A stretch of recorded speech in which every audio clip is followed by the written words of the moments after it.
Okay, few points before this episode begins, okay? First of all, the French word that I couldn't think of last episode was a certain je ne sais quoi. Je ne sais quoi. Say it with me now. Je ne sais quoi. I wanted you guys to think I was bilingual so badly that while I was recording that episode at 4:30 a.m., I stopped recording and I was looking for the French word, couldn't find it. I had access to Google and I couldn't find a certain je ne sais quoi. And is that embarrassing? No, because I'm coming in here and rectifying it. And I didn't have to use Google to look it up. Okay, right. Came off the top of the noggin. A certain je ne sais quoi. I don't know what the hell I was talking about. I can't remember. So you're not missing out on anything if you're thinking, oh my God, what was she talking about? What was a certain je ne sais quoi? Can't remember.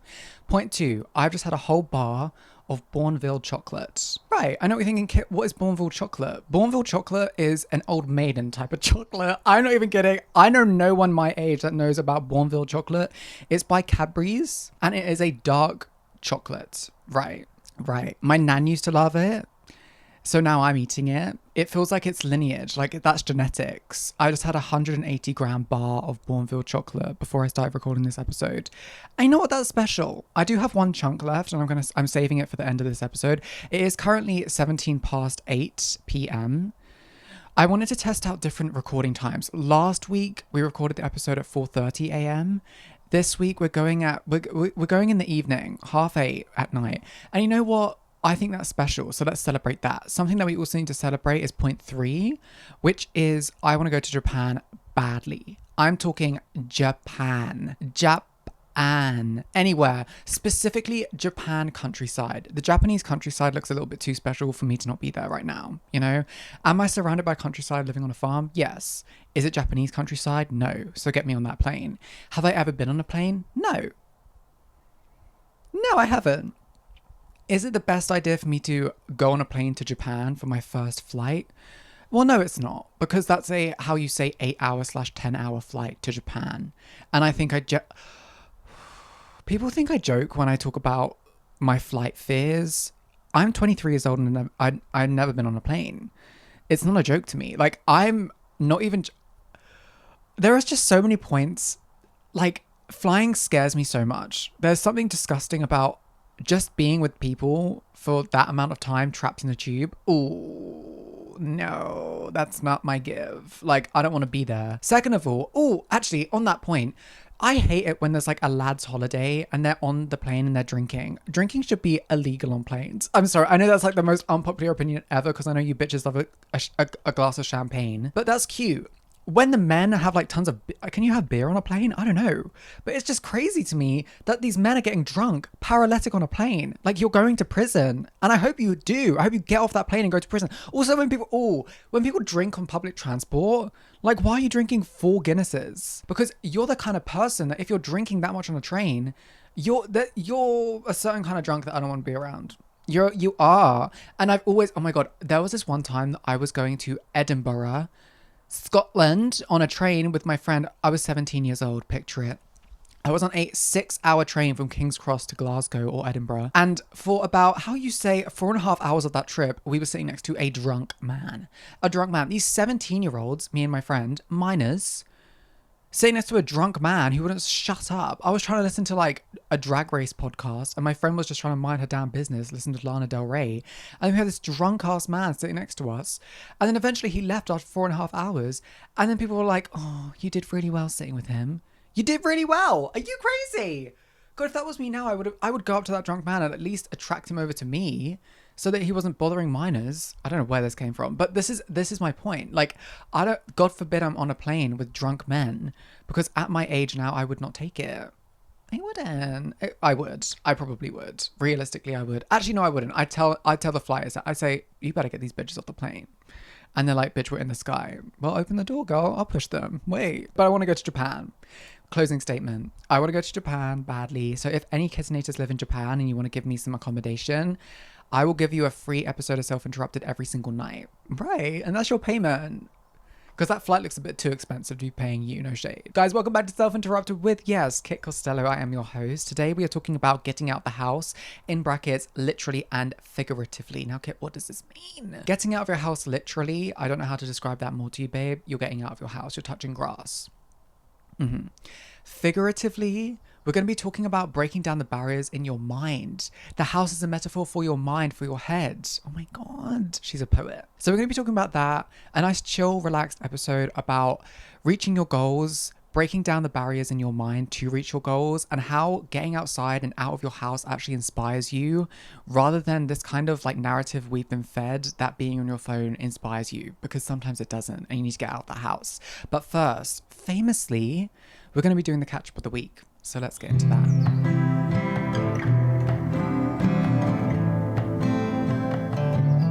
Okay, guys, can I be vulnerable with you? For aesthetic purposes for this podcast, famously on the cover, I'm wearing wired headphones. You might not have noticed that, but I'm wearing wired headphones on the cover of this podcast. And throughout all of the key art for season 5, I was wearing wired headphones. And I was told recently that I should be wearing headphones during my podcast recordings because it's better for audio. And I said, well, yes, okay, sure, I'll get the wired headphones out because continuity purposes. Right. I have a wired earphone in my ear right now. Oh, the overstimulation that's going on right now is actually a bit intense. I had to turn down the volume of my recorder, so it's not doing anything. I'm literally just wearing it for aesthetic purposes. Addison Rae said, put your headphones on, and I listened. I love Addison Rae, and I've been loving Addison Rae. Anyway, right, that's not the catch-up of the week. The catch-up this week, guys, I don't want to say it's been like a lot. Oh, I've got a text message. I love a text message. So I have my laptop in front of me. It's from Moya, who she texted me. Oh, she's texting me a song. I love when my friends text me on iMessage. Like, yes. There's something so chic about someone messaging you on iMessage. Like, yeah, put WhatsApp down, put Instagram DMs down. Come over here and message me on iMessage. Okay, anyway, catch up of the week. First catch up of the week, family barbecue. Okay, yes. My brother has recently left the farm, so we had a little barbecue and celebration, and it was my job and my responsibility to create a salad. So I opted for the bean salad because famously I'm into my bean salads at the moment. Now the plan was, okay, so this was the day before Tuesday, before the podcast last week, so it was Monday, right? I hadn't recorded the podcast yet. The plan was after the barbecue, I was going to record the podcast, but baby, it got to 8:30 last week. I said, we're not doing that. I'm going to enjoy this barbecue and I'm going to get some sleep. And then the next morning, that's when I recorded the podcast. Anyway, I'm skipping ahead. Family barbecue, honestly, actually not much to write home about. I don't know why I'm talking about this. I made a bean salad. No one ate it, which kind of pissed me off, but I did have lunch for like a week. But I was like, okay, you've asked me to make a bean salad. I've made the bean salad. No one's tapping in. What's that about? Guys, wait. It was so shady as well. There was something a little bit, ooh, guys, tap into the beans.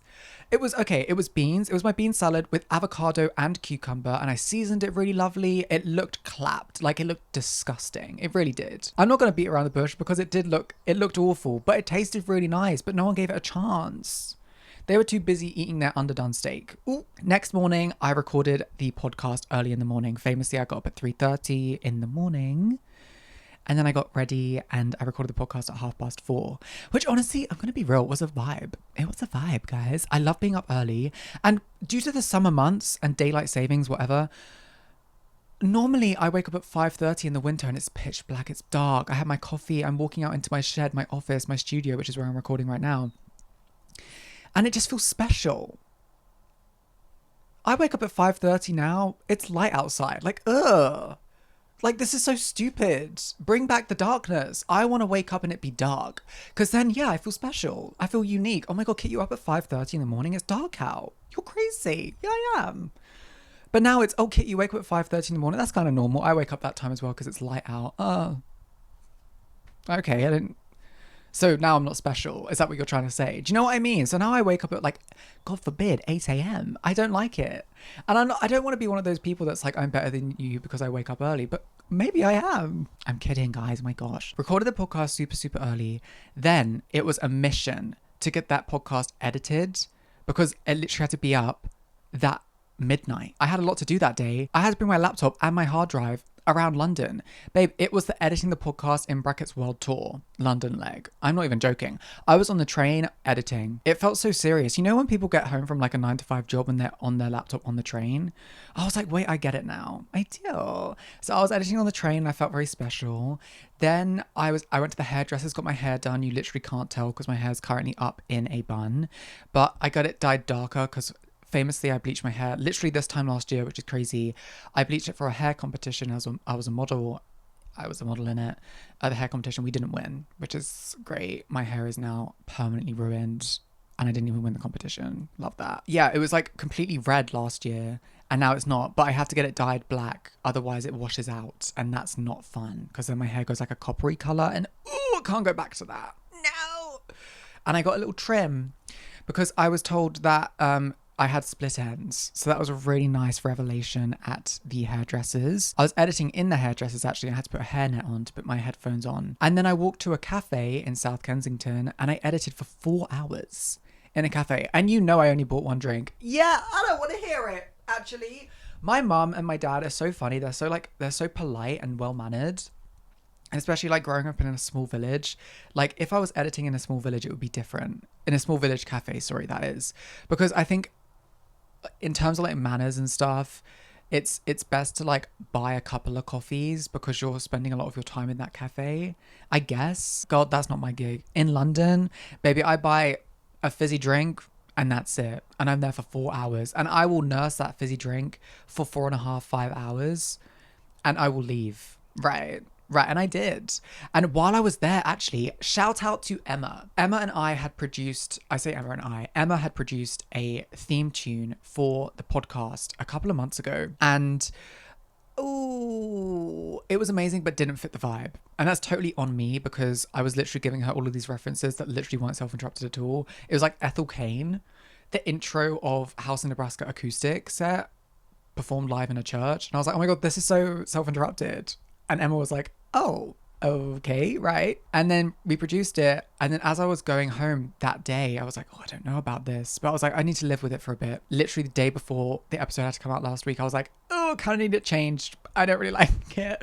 And Emma, being the absolute icon that she is, was like, I'll see if I can do it today. And then while I was at the cafe editing, Emma sent me the final produced theme tune for this season. And she did it in like 40 minutes. I literally was like, you're crazy. How did you just produce that in like 40 minutes? If you hear in the theme tune, you can hear the birds in the background because while I'm recording in this studio, you can hear the birds. So I thought it was nice to tie everything in together. Now moving on to the next day, the day that the podcast came out. So this is last week. Episode 1, season 5, it's a special day.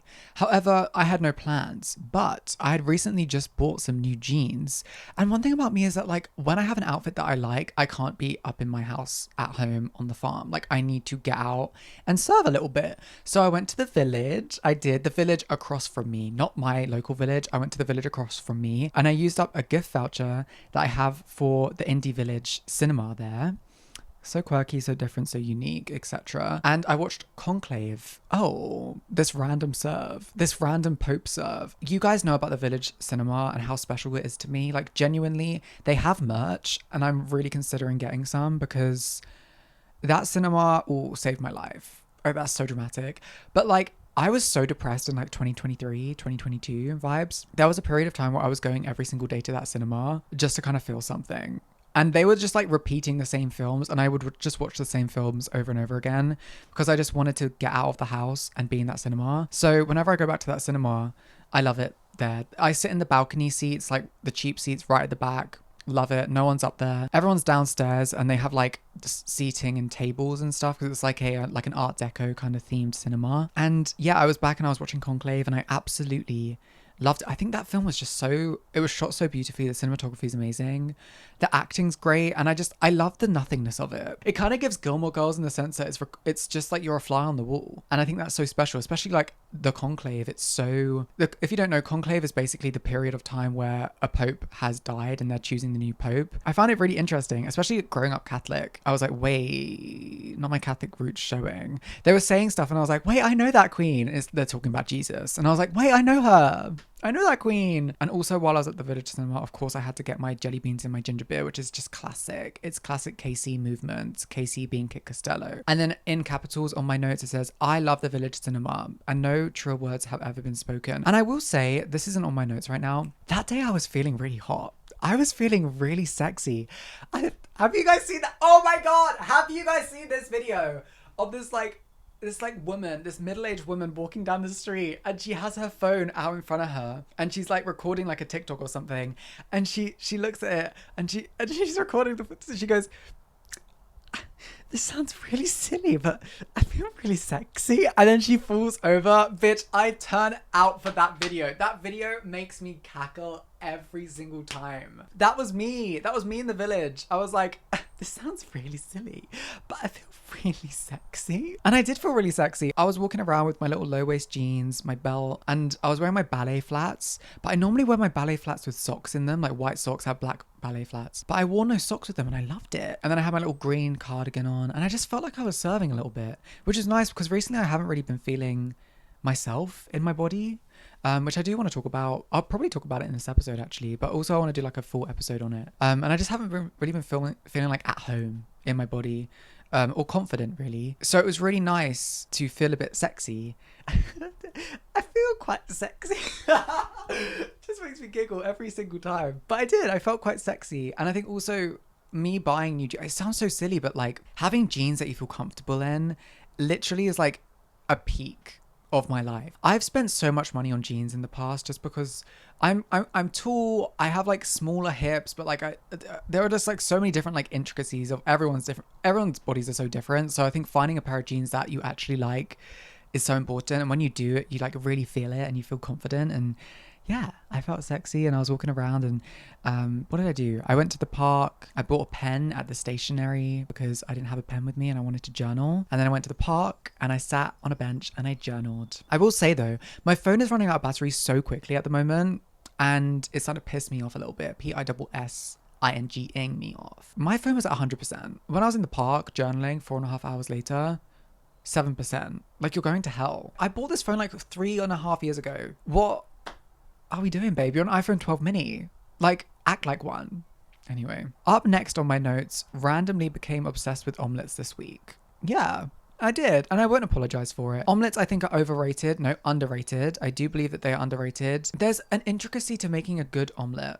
Actually, yeah. No. Well, it depends. It depends on what kind of omelet you want to have. The good thing, okay, this is what I love about an omelette. You can put as much or as little effort into an omelette as you want. You can make an omelette with like bacon and mushroom, call it a day, bit of egg on top, gorge. With me though, of course, I'm finally dicing that red onion. I'm sauteing it, a bit of garlic in there maybe. Some spinach, some tomatoes off the vine. Stunning. And I put sweet corn in my omelette. That was so rogue. I know so many of you are just disgusted with me right now. Then under the grill, and then just falls out of that non-stick pan like a dream. Omelettes are just so gorgeous. Like, bring back the omelette. And you need nothing with it, just an omelette by itself. She's just so stunning. I love her. You know what, omelettes? You're the recommendation of the week. You sure as hell are, and I'll come back to you at the end of the episode. Also, got my nails done for the first time. Acrylics. If you're watching the video episode, you can see them. If you're not watching the video episode, they are almond cut nails that are super, actually quite a little bit long, but they're super natural. Ariana Grande, Eternal Sunshine, they're super natural. Sorry, but they're very natural coated. They're like a pale pink. There's actually no color on them. It's just the acrylic gel and then a gloss on top of them. But I love them. They are very long though, so I don't think I'll be keeping them this long when I get them filled in. Actually, no, I will say he didn't give me a manicure. And I really expected to get a manicure before they put the acrylic on. I normally give myself a manicure, but before I went to my nail appointment, I was like, oh no, he's going to give me a manicure before he puts acrylic nails on, surely. And he didn't. So then I was walking around for like a day with my cuticles grown out and looking a mess, but with these gorgeous acrylics. And then I had to come home and give myself a manicure. But it wasn't bad pricing. Paid £40, including a £5 tip. So £35 for acrylic nails. And I was thinking, Kit, £5 tip, that's so generous. Wow. Yeah. Only reason I gave that £5 tip is because I paid in cash. And I wouldn't say I felt the most welcome at that nail salon, not by the people that worked there, but the people that were getting their nails done. I was getting a lot of like stares. And me and you know the reason why I was getting those stares. It was giving like, a little bit of transphobia. Just a little bit, just a little bit of transphobia. And obviously I wouldn't let it affect me, but I just wasn't really in the mood. And like I said recently, I've been feeling a little bit, not great about myself. So I kind of just wanted to leave ASAP, and I wanted to pay in cash, and I gave him the money, and it was like £40. I had like 2 20s in notes, and I was like, oh, just keep the change, and I ran out. That's all the catching up I have to do. That leads me to today. I haven't really done too much. So to negate that, I had to go on a big fat walk on the farm for like 2.5 hours because I just needed to get off my screen. So I was just listening to music while walking, and it felt gorgeous. And then I came home, and now I'm recording the podcast. So let's celebrate that. But that's the catch up of the week. Hope you enjoyed. Now let's get into the topic of the week, which is get out of your house, in brackets, literally and figuratively.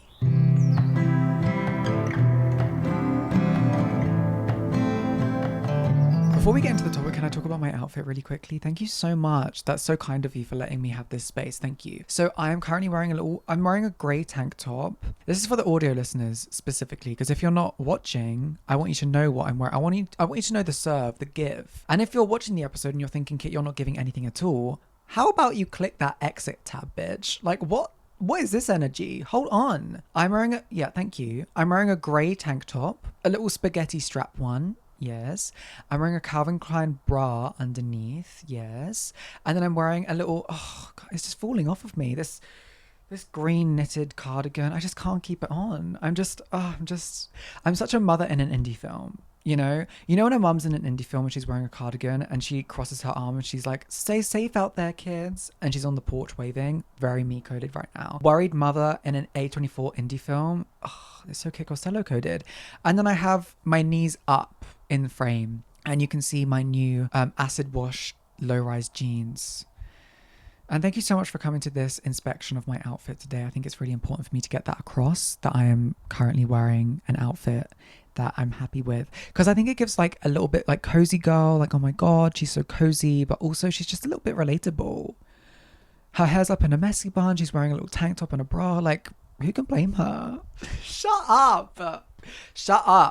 Do not endorse this. It's so stupid. Okay, guys, welcome to the topic of the episode, which is titled Get Out of Your House, in brackets, literally and figuratively. It's important to remember those brackets because I think a lot of people would think that I'm just asking them to leave. But I mean your mind as well, babe. I really feel like recently I've gained a new confidence in myself, and I'm very proud of it.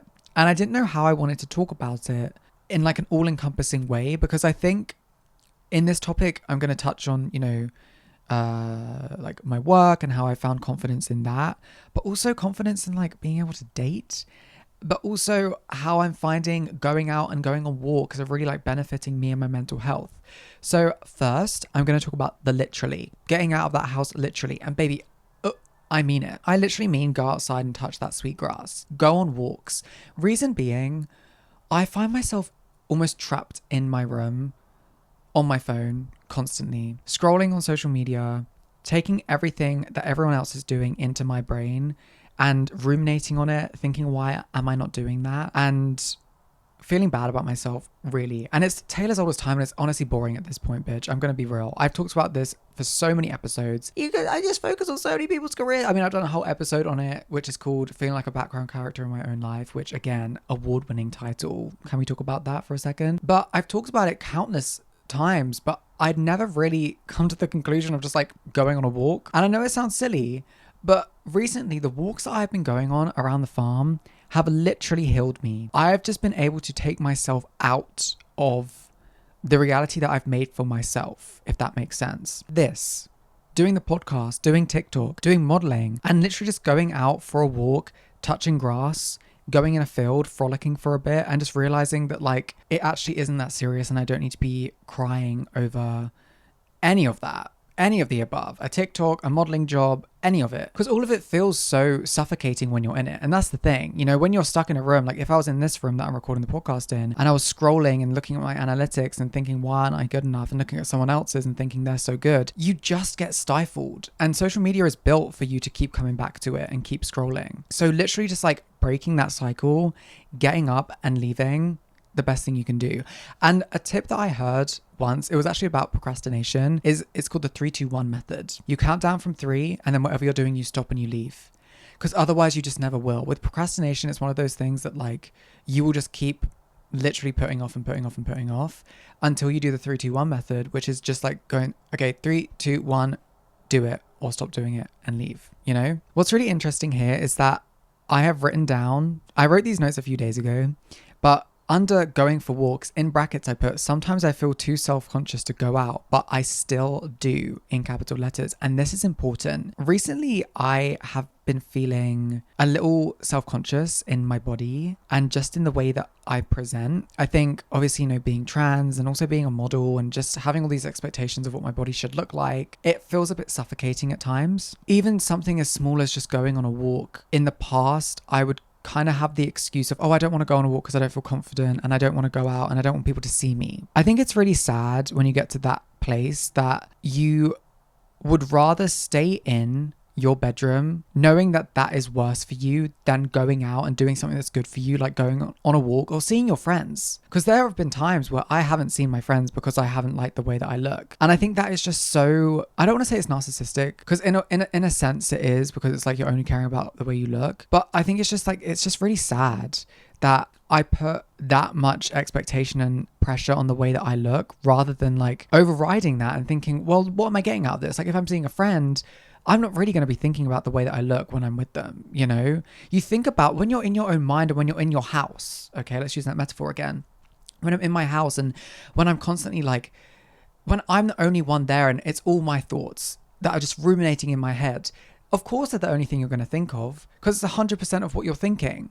When you're with your friends and when you're on a walk, all of that, think of it like a pie chart. All of those thoughts start dividing and you start thinking about like other things that are going on in your life. When you're in your house and when you're in your head, you're constantly just ruminating on your own thoughts and what you're thinking, and it's taking up all that space and it makes you go mad. Your friends do not care about what you look like. And also, in frankness, they don't notice the changes. You see people so often that they're not going to notice the little things that you're insecure about. And I think that's what has been going on in my life recently, is that I feel like, you know, my body's changing in some ways and I just find it a bit overwhelming. And it's not necessarily negative changes, but it's just changes. And I think sometimes people take those changes on differently, whether it's physical, whether it's mental. And I think it's important to just override them and not get used to allowing them to change you. When I've been feeling a little self-conscious and like I kind of am in my own head, I've actually made it more of a prerogative for me to go out and to go on a walk. And I always feel better. I remember there was a certain time recently where I was feeling really crap. And it was one of those days where like I was putting on different outfits, and you know when you wear a certain outfit like a couple days before and you feel great in it, and then you put it on the day that you feel self-conscious and you're like, I am the most disgusting, vile person. I look awful. And I hope that none of you feel that, but that is how I feel sometimes, if I'm being frank. It was this day, I was looking in the mirror and I was just like, God, I'm not giving. Like, I feel like I just look so crap. I really feel self-conscious. I don't feel like I look like myself. And that's the scary thing sometimes when you look in the mirror and you're like, I just don't even recognize me. But I made it a prerogative and an incentive, I guess, to go out in that outfit. And I did. I went on a walk. I walked to the local garden center. And once I got out and I was on that walk, all of those thoughts and those worries about how I looked and how I felt started to melt away because I was focusing on different things. When you're so in your head, all you think about is yourself. And in some way, I guess it can be a little bit egotistical because you're thinking like, how are people perceiving me and how am I looking? And what's the narrative that they're getting from me just from looking at my figure, right? When you're actually out in the world, sometimes it's not even what you're thinking about. You're thinking about how you're going to cross the street. How am I going to get to that shop? What's going to be in that shop? How much is that going to be? If I get a coffee, will I be able to afford that? Or where can I sit down? Is there a free space? Like there's all of these things that go on in your brain that you don't even think of. But instead of thinking about how you're looking, you're thinking about where you're going to sit in the cafe, what you're going to write in your journal. And it's those little things that you don't even think of that once you're out in the world, you're able to live that version of your life, and you're not living the version of your life where you're sitting in your bedroom depressed at the fact that you can't leave your bed because you don't like the way you look. Get out of your bedroom, get out of your house. And I know it's so much easier said than done, especially when you're in one of those like states where you just feel so crap. If you find it hard, go out with one of your friends, or just go on a small walk just around your garden. Like, just get out, literally just get out, get some fresh air, because it just changes your perspective. Like, getting out of the current state that you're in is so important, because those four walls create such a narrative for yourself, and you create a narrative in them. But once you leave, there's more walls that you can create narratives in. I think it's also really important to just get off your phone, off of social media, and off of like devices. It's easy to think that if you're feeling a little bit crap, it's nice to have a distraction, and it is. I'm not going to come in here and be like, get off your phone, because, well, I did just say that, but wait, hold on, why would you bring that up? I think that's really fun. I'm trying to give you advice. No, I think it's really fun. I'm trying to be a good person here. I'm trying to give you a bit of advice, and now you're bringing up my flaws. Wow. See, that just brings out the kind of person that you are. Right. But I think it is important to get off of your phone, but obviously there's a balance to it. Like, we live in a society and we live in a generation where there are so many things that can distract you, and one of those being your phone or your laptop. And it is nice to have that distraction sometimes. So when I'm having a panic attack, bitch, the first thing I reach for, my phone. I'm in that bathroom rocking back and forth, and I'm on my phone. I sure as hell am. And it's a great distraction to have. And I'm happy I'm in the generation that I grew up in, because it's nice to have that vice to grab. And I'm not going to take that away from anyone or say that that's a bad thing, because I hate that. I hate when I'm listening to some kind of like self-help thing and they're like, well, you're a stupid idiot. You're a stupid little bitch for wanting your phone in the first place. Why would you want that? I think that's really fun and really immature of you to want. Like, oh, shut up. We've been conditioned since a very young age to find comfort in media that we find on our phone, be it social media or like streaming platforms, etc. Of course, it's going to be one of the first things we reach to when we're feeling a little bit depressed or a little bit sad, or feeling in a bit of like a muggy state where you don't want to leave your house. You're going to start scrolling on your phone. But I think it's really important to get out of that, get out of that habit a little bit. When you are feeling this kind of way, kind of clock that, oh, it's becoming a habit that I do want to reach for that. So instead of doing that, let's just first, before I start scrolling, let's go down to the kitchen and get a glass of water, just to break that cycle, break that habit. And then something might happen in the kitchen. Your mum might spark a conversation up with you. Something might be happening outside. The neighbors might be fighting. Let's clock in. And now you're distracted by something else. Do you see what I mean? And also, when you're on your phone, at the moment, I've been in a few talking stages with guys, and I sometimes can be waiting for responses, and it drives me absolutely insane. So again, at that point, I love to go on a walk. There's something so sexy about like going on a walk and forgetting about what's on your phone. Oh my God, bring back MP3 players. Wait, because the thing is, like, when I want to go on a walk and I want to be away from my phone, then I can't listen to music. But if I had my little iPods, ooh, bring back the iPod Nanos. Like, I hate that we kind of like squished everything into one. Of course I love it. I love having Spotify, etc. But like, there's something about like the detachment of having a little iPod Nano that I can just listen to my music on, and I don't have to think about calls or texts or waiting for a guy or a girl to message me. Oh, a girl? Wait, I meant my friends that are girls. Waiting for my girlfriends, of course, my bitches, of course, classic. But I think, yeah, bring back iPod Nanos, but also just go on a walk without them, or just like distract yourself in the house, talk to your pet, talk to your family, etc. It can be so habitual to reach for social media, but I think in times where you feel really, sad or depressed or lonely, that's kind of what it's been set up for. So you're kind of just falling into the pattern and to the algorithm of what they have built that for. Find out what you actually love to do and what actually brings you joy, rather than seeing like short clips. However, if that is in that moment all that's bringing you joy, baby, by all means, watch those clips, watch those YouTube videos, watch Netflix until you feel a little bit better.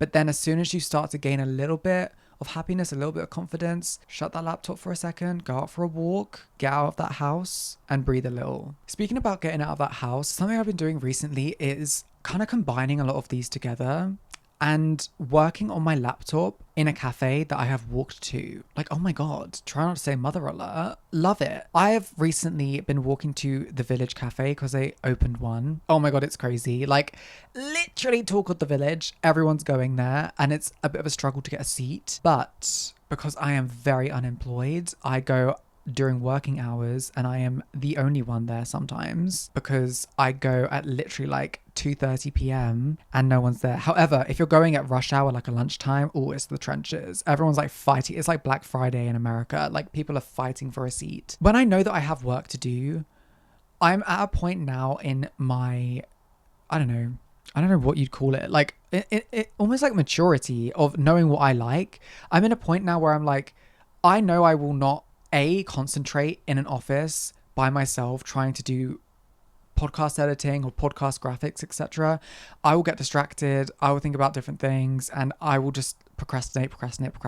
I know now that going on a walking to the village, going to the cafe will really benefit me because doing that walk kind of like unravels a lot of the problems that I'm thinking about that are distracting me from working. So once I arrive at the cafe, I have my laptop and I actually just get to work. I am on my laptop and I love to just sit and work. And also, I'm going to be real, girl. Sitting in a cafe with your laptop, there's something so like, ooh, is she a businesswoman? This diva's been working over here for a couple of hours on her laptop. Like, oh my God, she's really quite intelligent. You know, there's a certain like, ooh, there's a certain aura that you give off when you're in a laptop working for hours on your laptop. It's like, oh my God, like she's busy. She has things to do and places to be. And yeah, maybe you do. I don't necessarily, but I like to give that aura off. And that's the important thing. It's all about aura. What you put out there, you receive. Right. But also working in a cafe, it's really nice because you also get the interaction from the workers. When you're in a space where you feel a little bit lonely or you feel a little bit self-conscious or you just feel a little bit down in the dumps, let's say, walking to a cafe again relieves your stress a bit. Getting into the cafe, having that interaction, you feel a little less lonely, and then actually doing your work. God, the serotonin I get from literally doing something that I've said to myself I'm going to do at the beginning of the day and I get it done by the end of the day, gassed. Truly, the serotonin spikes. I feel like I'm worth something because I've got some work done that I've actually wanted to do. And then I get to walk home knowing that I've done that work. And then I listen to the music or I listen to a podcast, you know? And I think that is the thing that I also love about a walk, especially walking to the village and, you know, doing work on my laptop, whatever. It kind of has a storyline to it. It's like, okay, I'm walking to the village, to the cafe. I haven't done my work. When I'm at the cafe, I'm going to do the work. And then when I leave the cafe, I've done the work and I can relax and come home and like chill out. There's something nice to that. I like having that structure. And then my final point for the literally section of get out of your house is people are a little bit lonely. So always ask to see your friends or go on that date. Right. This actually, okay. Maybe the other day I was meant to see a friend in London and I had arrived to London and then my friend cancelled on me. Did I want to cry? Yes. Is it because she cancelled? No. It's because it was a really nice day. And as I was walking to the spot where I was meant to be seeing my friend, I saw all of these people hanging out together and I was like, oh my God, I'm so lonely. None of my friends are available to meet with me. And then I went on a date. Ooh, wait a minute. And it was a great day. Loved it. And being spontaneous. Oh, that's something I've been doing recently. And wait. This wraps it up because me being spontaneous is something I never do. I never used to be a spontaneous person, but I think a lot of what I've been doing recently has been with spontaneity. Going on walks, going to the village cinema, literally only the other day, is all so spontaneous, but the spontaneous things that I do in my life now are what hold the best memories. Going on dates spontaneously, one of my favorite things to do at the moment. Love it! I used to hate the idea of seeing someone without putting in at least a few hours of thought preparation. But now, if someone asks me on a date, or if one of my friends call and say, oh my God, hey, I'm free, are you able to come over? There used to be a part of me that used to be so self-conscious in myself, in my body, etc., that I used to like have this kind of idea that I had to do certain rituals before, whether that was like skincare, makeup, you know, that kind of thing, a workout, etc. Now I've kind of lowered that barrier and boundary and I'm just like, I'm just going to show up. And if you don't like me the way that I'm showing up, bitch, you don't like me. And I think that's a big part of the maturity and the maturing that I have been doing. I'm really coming into a version of myself where I have this layer of confidence now where I am just me. If you don't like that, you don't get to have it. And it's not a case of, if you don't like it, I've got to change. It's a case of, that's your loss. I am not someone that you can change because I am very happy with the person I am right now. If I'm doing something bad and you're like, Kit, you're literally being an awful person, you should probably change this about yourself, I will take that on board. That's advice. If you are going to disrespect me and not want to hang out with me because I'm not cool enough for you, or I'm not pretty enough for you, or I'm not thin enough for you, or I don't have, whatever. You're not going to hang out with me. I'm not going to feel bad about that. And I think allowing myself that maturity has allowed me to show up to a lot of other things, like seeing my friends, going on dates, going to parties. I've been able to show up because I've just thought I can just show up as myself. And if people don't like it, they don't like it. But I can guarantee you that some people will like it. I'm really proud of that. I think it's something that I don't know necessarily what I've done, because it's really bizarre. This past like few months, I have just gained so much confidence, and I really do think I don't want to be, that girl that's like, oh, I think it's because I'm dating. But going on dates recently has really given me so much confidence. And I think it's the men that I'm attracting and the men that I'm giving my time to at the moment as well, actually, girls. Because a big part of my life right now is dating and talking to guys. And there was a part of me when I was a bit younger, even like, half a year ago, where I'd give a lot of my time to these men that just wanted to see me as an object. And I don't do that anymore. I don't even interact with it. If someone sends me that kind of message on a dating app, I just delete the message. Bitch, you're not getting entry to me, in the sense that you're not going to be able to spark a conversation up with me if you're just going to be sexual. That's not my give. I want to talk to someone that wants to have a conversation with me, finds me attractive, and the feeling is mutual. And that respect that I have for myself, I think speaks volumes for the place that I'm at in my life right now. I'm not looking for instant gratification. I'm looking for something that is long lasting. And I'm very proud to say that. That is the literally category of getting out of your house.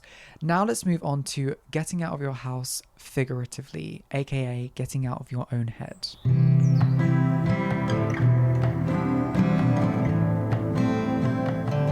What I mean by getting out of your house figuratively is getting out of your own mind and allowing yourself to think beyond your boundaries, and also thinking beyond the concept of yourself and what you think you can do. Because the version of yourself in the future that you're working towards has already overcome those boundaries. So you've got to learn to overcome the boundaries that are in front of you to reach the person that you want to become. Gag. I can never tell when I do like a nice like inspirational quote like that. I can never tell if I'm just like scrambled egg words, like just speaking nothing, or I'm the new coming of Mother Teresa. Like there's just it's like I'm either Gandhi or I'm nothing. But that felt special. Figuratively, getting out of my head means understanding what is triggering for me. I struggle with OCD quite a lot, and in my head, OCD tends to stop me quite a lot. If you don't know what OCD is, it's obsessive compulsive disorder. I struggle with it quite a lot. I find that OCD really affects me in the sense of like intrusive thoughts. And I don't know if anyone else will relate to this, and I've never talked about it openly on the podcast in this much depth, but when I'm succeeding in my life, I find that OCD really creeps around the corner, and intrusive thoughts tell me that everything's gonna go away and be taken from me. And I find that very upsetting and quite traumatizing. OCD's kind of taken quite a lot away from me, I think. A lot of my time, because OCD for me can be quite ritualistic. There are habits that I have and there are things that I have to do sometimes, whether that's like touching things multiple times or feeling a certain feeling on my person that makes me feel comfortable. So for example, if I brush past someone in the street and it doesn't feel right, then I will have to like brush past someone else until it feels right, or brush past a wall so that it feels right. It's super bizarre. Saying stuff that you do when you have OCD out loud feels so weird, because to someone that doesn't have OCD, you would just think, get over it. What are you talking about? Just, if someone brushes past you on the street, just keep walking. But when you're in a mode of OCD where you literally feel like the world's going to end if you don't touch something else, it takes control of your life. And when I talk about getting out of your head, that is what is keeping me in my head, is my OCD, because it literally is this constant rumination of everything that could happen that's bad, swirling around like a tornado in my head, and I'm in the middle of it, seeing everything that's going wrong, or not going wrong, that could go wrong. My life at the moment would be perfect, okay? I'd be standing in the middle of the tornado in my ideal life, but the tornado around me is all the bad things that could happen, and I have to avoid everything that's in that tornado from touching me. It's almost impossible, because it's impossible. You can't stop something bad from happening to you. Are you crazy? The worst things happen when a lot of the time you're least expecting it. And that is the triggering thing with OCD, is that you never know what's going to happen and you never know what's coming. So you're always trying to control the uncontrollable. When I'm in my head and I'm really struggling with that part of myself, I kind of lose a lot of time and a lot of energy into OCD. And I think it's probably happened with the podcast. I mean, I know that when I like announce stuff for the podcast, I can get very like tense, and I just want everything to go as well as it can possibly go. But I found that when I really succeed, it's when I've let go. And success doesn't necessarily mean like metric and analytic. It can mean enjoying the moment. So when I announce podcast seasons, like when I announced season 4, season 5, I remember specifically when I was announcing those seasons on Instagram, I purposefully didn't do any rituals. I wanted to let everything go. And if something happened, if something bad happened, if no one saw the post, if it got no engagement, if no one cared about it, that's what was the plan. That's what happened. Me tapping stuff is not going to help engagement on a post. It's so ridiculous. But in my mind, that OCD, it all runs down to like feeling seen and feeling loved and feeling respected. I just want to feel that, which is what brings that OCD out. Feeling success in the moment is so important, because you actually get to enjoy that time. And when you're in your head with something like OCD, it ruins everything. It ruins the moment. It ruins your experience of what you're going through. You know, when I'm announcing a season of the podcast, it's such an amazing thing, because I get so many messages from you guys and so many comments. But previously, for previous seasons of the podcast, I found it really hard to enjoy those days, because I was so stressed. When you're working on something like a project, and it doesn't have to be the podcast, it can be anything that you do, whether it's an art project or it's a school project or it's anything like music, whatever. You put so much effort and so much time into it that when it's time to release that, you feel all this pressure. And that's a moment that like really I struggle with. But it's moments like that where I need to completely do the opposite and get out of my house, figuratively, of course, and let all of it go. Let all of that OCD just drop. I'm not going to do any rituals that day, because I know that that's the time that I want to do it the most. So I'm going to drop it. And it's so hard. But I think it's times like that for me personally where it feels the most sensible to do it, because at the end of the day, if my post doesn't get engagement for like a season announcement, that's not ruining my life. It's not the end of the world.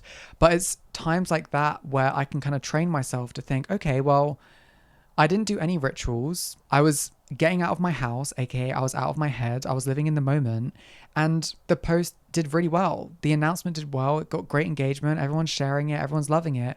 And I didn't have to be in my house, locking the doors in my mind and not actually being present, because I was present and I enjoyed every second of it. And I think it's times like that where you really get to understand what boundaries you can really push with yourself, and what you're setting for yourself is actually the key. A lot of the time we think that we can't push past something because we haven't tried. OCD is on like the greater scale of what it means to be stuck in your mind, but it's something I really wanted to bring up because I haven't really talked about it that much on the podcast. And I think OCD is something that a lot of people deal with, and a lot of my friends have OCD, and it can be really stressful to not understand what it means and what it is and how to deal with it. And I think also it's something that I'm understanding about myself. I don't think there's a quick fix to it. I'm not a specialist. I'm a specialist of myself, and I'm understanding what works for me in helping me with OCD and the little things that are making me feel comforted more than fixing it. It's what I can do in the moment when I'm struggling with something whether it's OCD, whether it's a bit of depression, whether it's anxiety, it's actually the things that don't fix it, but bring me comfort in the moments where I'm spiraling that actually help me more. Getting out of your house can first of all mean making your house comfortable, that you are okay to leave it. Because it's easy to try your best to like have the quickest fix in the book and just like open the door and leave. But you're always going to have to come back to the house. So how are you going to make it comfortable for a return? By doing that, it's understanding intricacies of making yourself comfortable and allowing a safe space in your mind for you to relax. Does that make sense? I hope it does. A lot of the time, people just want comfort. And I think that's really what rounds this whole episode up, is that a lot of the time we find comfort in the things that aren't actually necessarily good for us. You know, you fall into these ideas of what you can be doing to bring you comfort, when in reality, there are other things that can bring you comfort. And getting out of your house may feel uncomfortable, but you've got to do it enough that it then becomes the comfortable option, or at least becomes the option that you know will make you feel a bit better. I did have other points in this figuratively section, but honestly, I just don't think that they're going to live up to me talking about OCD. And I also just don't think anything can come after that, because I don't know. I just think that it means quite a lot to me that I've talked about that. And I'm really happy that I have, because I've wanted to talk about it for a while. I think getting out of your head is really important, because you're going to live with your mind and your head for a while. So you've got to find ways to walk in and out of it and to find comfort in it, rather than finding chaos. But that's the topic of the week. I hope you've enjoyed. Now let's get on to the vinyl of the week and the recommendation of the week.